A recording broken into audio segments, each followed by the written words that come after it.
pessoal, meu nome é Débora Brito e esse é o primeiro episódio do DB2 Podcast.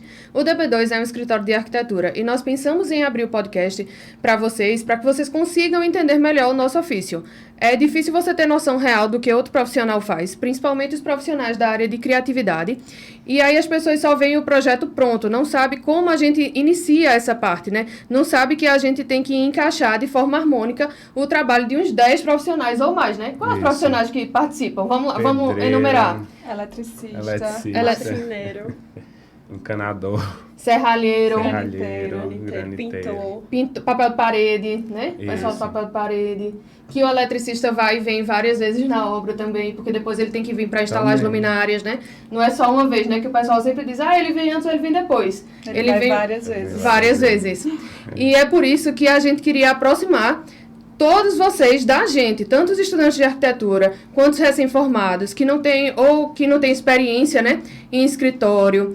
E assim, para o cliente entender que o que a gente faz, que tipo, o projeto não é caldo de cana, o projeto não é tão rápido. Você não vai no escritório num dia para pedir um projeto e ele vai sair no outro pronto. O projeto ele é demorado, ele é difícil, ele é caso a caso. Não tem como a gente copiar um projeto. Cada cliente é tipo um remédio personalizado. Não é tipo a gripe, que você... Tamara tá com gripe, eu dou um remédio. Ciégia tá com gripe, eu dou o mesmo remédio. A arquitetura não é assim, são remédios diferentes, né? São personalizados. Então, eu acho que a gente vai começar agora com esse primeiro podcast, né? Nos apresentando para que vocês possam nos conhecer. E vamos embora, né? Começar apresentando a equipe. Murilo. Meu nome é Murilo Timóteo, eu tenho 24 anos. Eu sou formado há 1 ano e trabalho atualmente como colaborador no escritório do DB2. Meu nome é Tamara Leal, eu tenho 22 anos, sou quase formada em arquitetura e trabalho há 1 ano e poucos meses no DB2 como estagiária. Meu nome é Ciédia, eu tenho 23 anos, também sou quase formada em arquitetura e trabalho há quase 1 ano e meio no DB2. Essa semana que passou, a gente colocou uma caixinha no Instagram com algumas perguntas e são essas perguntas que as meninas vão fazer pra gente e responder algumas também, né? Tá. A primeira pergunta é, o que te motivou a fazer arquitetura? Desde pequena eu sempre gostei muito, tipo, eu sempre brincava com as plantas, que antigamente vocês não sabem que são novinhos, mas vinha planta no jornal de apartamento para vender. E eu sempre gostei muito de ficar olhando, de ficar brincando, me imaginando naqueles espaços. Então eu não lembro nem quando foi que alguém me ensinou a ler uma planta de arquitetura. Para mim eu sempre soube por causa dessa brincadeira da infância. E aí eu lembro que uma vez eu peguei carona com um amigo do meu pai e ele era engenheiro. E aí ele disse assim, eu trabalhei na obra dessa ponte. E aí eu fiquei, que legal, eu queria trabalhar em alguma coisa que eu pudesse passar e dizer, aquilo ali foi eu que fiz. Alguma coisa que ficasse mesmo, né, que as pessoas percebessem isso. E aí na época do vestibular eu tive um pouco de dúvida entre engenharia civil e arquitetura. Fiz vestibular para os dois, mas passei em arquitetura e assim, foi acertado. Era realmente o que eu queria. Débora falou que ficou em dúvida entre engenharia e arquitetura. E tu, Murilo, ficou com dúvida? Não, inicialmente, quando eu fui para o meu ensino médio, eu fui para o ensino médio integrado, que é o do IF. E aí eu já iniciei o curso de edificações juntamente com o ensino médio. E aí no curso de edificações mesmo, eu já me identifiquei com arquitetura e já sabia que eu queria aquilo, desde da primeira cadeira de desenho técnico. E aí eu só fui aprofundando isso e quando chegou na época de decidir para que faculdade ir, eu decidi mesmo arquitetura, mesmo gostando de cálculo e podendo ir para engenharia. Já de primeira, né? Isso. Massa. Pegando esse gancho, assim, quando tu estava no final da faculdade, tu já tinha alguma coisa em mente, tipo, vou abrir o escritório, não, vou trabalhar em outro lugar? Eu não tinha nada em mente. Inclusive, eu lembro que quando eu me formei, todo arquiteto ele se forma arquiteto e urbanista. E aí eu disse assim, não, pode jogar o urbanismo fora, eu não vou fazer isso. E é o que hoje a gente faz muito no escritório. Sim. Mas aí, quando eu me formei, eu não tinha nem colado grau ainda. Eu voltei para Caruaru, porque eu fiz faculdade em Recife. Não tinha arquitetura aqui quando eu comecei a arquitetura, né? Aí eu voltei para Caruaru de férias. Tive uma oportunidade na prefeitura, fui trabalhar lá recebendo o salário de estagiário, que vocês recebem hoje, eu estava recebendo lá. E aí, 2 meses depois, eu fui para o setor de arquitetura, realmente, e fui começar a trabalhar com arquitetura. Inclusive, foi lá que eu aprendi a questão de loteamentos, de urbanismo, que é o que o DB2 hoje trabalha muito, né? Graças a Deus, ninguém jogou o urbanismo fora no meu diploma. E como foi esse início na arquitetura? Então, eu tive essa sorte, né, de ter essa vaga na prefeitura, já que não tinham arquitetos formados aqui em Caruaru, então Caruaru realmente precisava.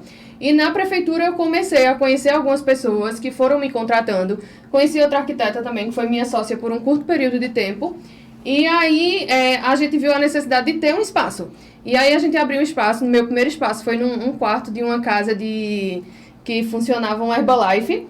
E aí a gente ficou lá uns 2 meses, a gente não tinha nada, mas já abriu mesmo com a cara e a coragem, mas já tinha os clientes, que é o importante, né? Não adianta você ter um escritório lindo e não ter o cliente, né? O cliente é o mais importante do escritório de arquitetura. Ou fica todo mundo no mundo da ilusão, né? Exato. Então aí eu fui crescendo aos poucos e até chegar aqui, hoje eu tenho um escritório no Empresarial Difusora. Até chegar aqui foram 5 salas e era o que eu queria. Eu queria ter o endereço Agamenon Magalhães, que é o endereço mais cobiçado da cidade, né? Então eu consegui. Hoje eu consegui, mas assim, eu tenho outras metas a alcançar, né? Sim, sim. Quando tu decidiu abrir o escritório, qual foi o teu maior desafio?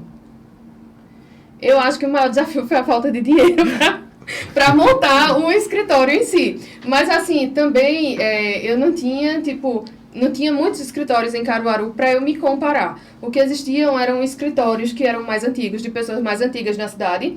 E assim, tinha 1 ou 2 escritórios famosos hoje que também estavam começando, mas eles também não tinham grandes espaços. Então assim, eu queria ter um ambiente legal, mas eu não tinha com o que me comparar. Também não tinha esse boom de rede social, de internet, pra gente saber como é o escritório do outro. Que eu acho que hoje quem tá começando pensa assim, poxa, o escritório da galera é super legal e tal, e é caro montar aquilo tudo.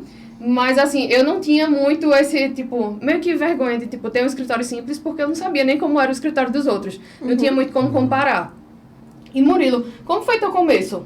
Meu começo foi basicamente que eu já tinha estagiado com 2 arquitetos, né? Em um escritório e com uma arquiteta. E depois fui estagiar no DB2 contigo.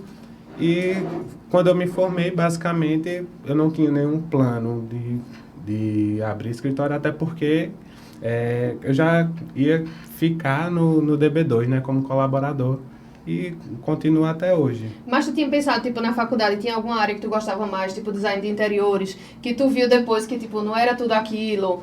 Alguma coisa que tu achava, não, isso aí eu não vou trabalhar nunca, e depois acabou gostando? Acredito que o urbanismo é muito isso, porque quando você tem uma visão muito limitada na faculdade de urbanismo, quando você vai para a prática de fazer loteamento, não tinha essa ideia de loteamento, de poder fazer realmente um grande projeto dessa magnitude. E foi no DB2 que eu pude colocar a mão ir para a prática, né, do urbanismo em si.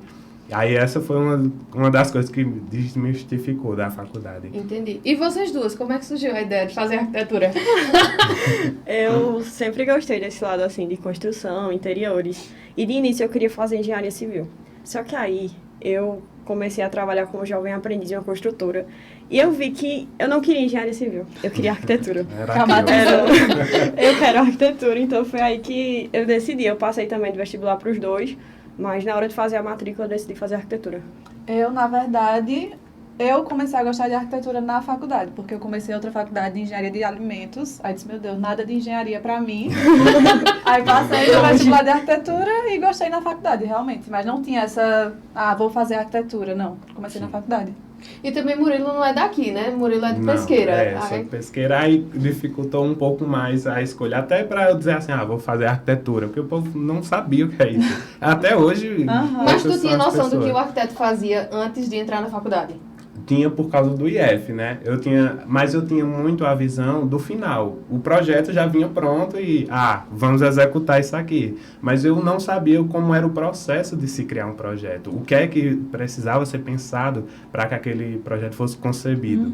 Eu só pegava o projeto que já vinha pronto e a gente estudava como executar ele. Entendi. E vocês tinham noção do que era arquitetura antes de começar? Eu tinha uma pequena noção, porque na faculdade de engenharia de alimentos a gente pagou uma cadeira de design, de desenho técnico, aí ela dava uma breve explicação. Aí foi nisso que eu pensei, pode ser que eu goste de arquitetura, mas noção mesmo só na faculdade. Eu lembro que um dia eu estava lá na construtora e me colocaram para organizar projetos de arquitetura e de engenharia.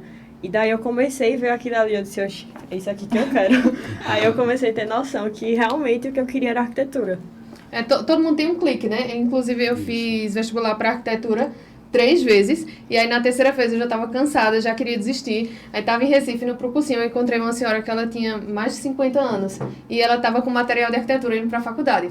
Aí eu comecei a conversar com ela disse, não, minha filha, não desista não, porque no meu tempo eu também fiz vestibular várias vezes, desisti, fui fazer direito e estou voltando agora para fazer arquitetura. Aí também, além da minha vontade de ter, eu insisti, porque eu encontrei essa senhora que eu acho. Foi aquela luz. Que eu acho que foi o sinal que alguém colocou ela lá. Nunca mais eu vi essa mulher. E eu pegava o ônibus todos os dias no mesmo lugar. Então, eu não sei de onde ela veio. Mas ela veio pra me dizer pra fazer arquitetura. Então, eu acho que eu tô no caminho certo. Foi aquela passagem na sua vida. Por mais difícil que seja, eu acho que eu tô no caminho certo. E qual o conselho que vocês dão pra quem quer começar agora? Pra quem quer começar agora, eu acho assim que você tem que estudar muito além do que a faculdade passa, porque a faculdade não passa 50% do que é de verdade a arquitetura.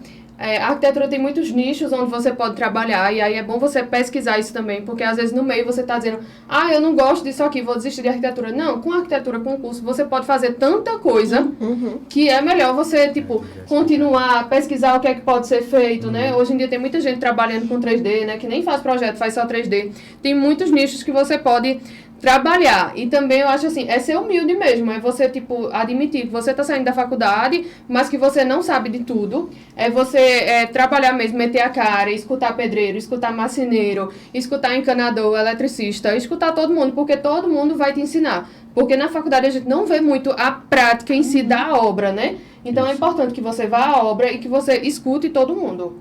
E tu, Murilo, o que é que tu acha? É muito isso, né? Porque a arquitetura ela tem um nicho diversificado.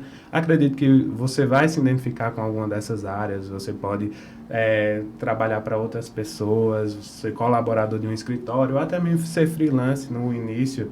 E aí você vai pegar a experiência, porque tudo é aprendizado. Não bater o desespero, né? No final parece exatamente. Que dá um desespero. Ai, meu Deus, estou me formando, não sei o que eu vou fazer. E agora? E agora? O que é que eu vou fazer? Nem sempre a sua realidade vai permitir que você tenha um escritório e que isso vá ser viável para você. Porque é caro também. Tem muita gente em Caruaru que trabalha com home office e está super bem, né?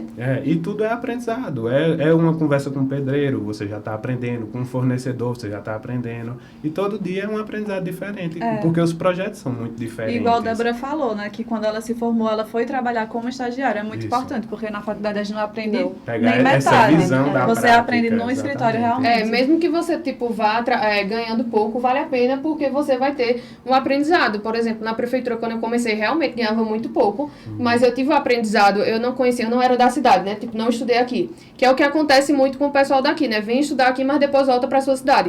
Foi o que aconteceu comigo. Estudei fora e voltei para minha cidade. E aí eu não conhecia ninguém da área, então fica difícil para você ir para os eventos, a questão de conhecer pessoas mesmo para lhe contratar. Então, assim, foi assim que eu consegui me introduzir, conhecer pessoas e aprender, né? Porque você também tem que ter uma boa relação com as pessoas. Tem que ser gentil com todo mundo na vida, porque essa pessoa um dia pode fazer o seu cliente, né? Nada de fazer bullying na escola com os coleguinhas, que os coleguinhas no futuro vão ser seus clientes. É sobre isso. A gente, pelo menos eu e Ciedia, na faculdade a gente estuda junto, e quando a gente veio trabalhar nos escritórios, a gente percebeu que a gente não sabia quase nada. A gente sabia nada. A gente sofria muito para fazer um projeto simples que hoje a gente faz no escritório, que levava horas e horas e ficava um desespero e tal. E com a prática, vivendo ali, indo para obra, a gente percebeu que não é realmente um bicho de 7 cabeças que a gente fazia. Não, e assim, hoje a rede social, ela é muito boa para umas coisas, mas ela também é ruim para outras coisas. Porque hoje, as imagens em 3D, elas ganharam uma força gigante. Mas o que é que o cliente... O cliente, ele não quer uma imagem bonita. O cliente, ele quer o ambiente dele funcionando. Um bom projeto. Né? Então, assim, eu sei fazer a imagem bonita, mas eu sei desenhar aquilo e detalhar aquilo de forma que todos os profissionais vão conseguir trabalhar juntos, né? Fazer tudo aquilo, criar tudo aquilo de verdade no espaço do cliente. Porque o cliente, quando ele vai no escritório de arquitetura, ele não quer um projeto, ele não quer uma imagem, ele quer o ambiente dele pronto, né? E aí não adianta você fazer um 3D fodástico que você não consegue realizar, não consegue passar para o marceneiro de verdade o que está ali, né? Não vai ter como executar, né? Exatamente. Porque por mais que a imagem seja muito bonita, admirável, O que vai contar no final das contas é a solução arquitetônica que você deu aquele espaço. Se você consegue usar ele de fato. Exatamente. E se você consegue realizar aquilo que você entregou em imagem, né? Exatamente. Exatamente. Que às vezes também não é só, não sabia desenhar aquilo ali. Não, às vezes você executa alguma coisa que realmente não tem como existir, né? Vai executar. Na faculdade, quando a gente inicia, a gente faz muito isso. A gente faz coisa que, de verdade, não tem como existir, né? Que aí o engenheiro vem, tu é louco, é? Ele vai sustentar O isso. serralheiro faz sim, como é que eu faço? Exato. Essas coisas, assim, a gente começa sendo mais realista, né? E mais humilde. Sim. Até antes de projetar uma coisa louca, perguntar ao pessoal que vai executar, isso aqui tem como? Tem como, é possível fazer isso aqui. Eu tô ficando muito louco. Essas coisas assim. Pois então é isso, né? Eu acho que a gente tá começando com esse podcast mesmo curtinho, que é pra vocês conhecerem a gente e entender o que é que a gente quer mostrar pra vocês, né? Exatamente. Então a gente vai pedir para que vocês curtam, comentem, passe pro coleguinha, passe pra mãe, pro pai, pro avô. Se inscrevam no nosso canal. Que Exatamente. É muito E por que passar pra mãe, pro pai, pro avô? Porque às vezes você tá se formando, seu pai tá lá, vai fazer o quê? Vai fazer o quê? Vai fazer o quê? Já mostra esse Não é? vídeo. Mostra Vai assim, ó, entender. pai, uma galera também não sabia o que fazer e deu certo. Exatamente. Então, sem pressão, né? No pessoal que tá se formando agora. Sigam as nossas redes sociais também. Deixa o feedback do que Isso. achou do... Isso, @DB2 Arquitetura. E vocês podem também propor temas, né? É bacana nos Novos comentários. temas pra gente gravar. A gente vai abrir mais caixinhas para vocês poderem mandar isso pra gente. Então, é isso. Muito obrigada e até o próximo episódio.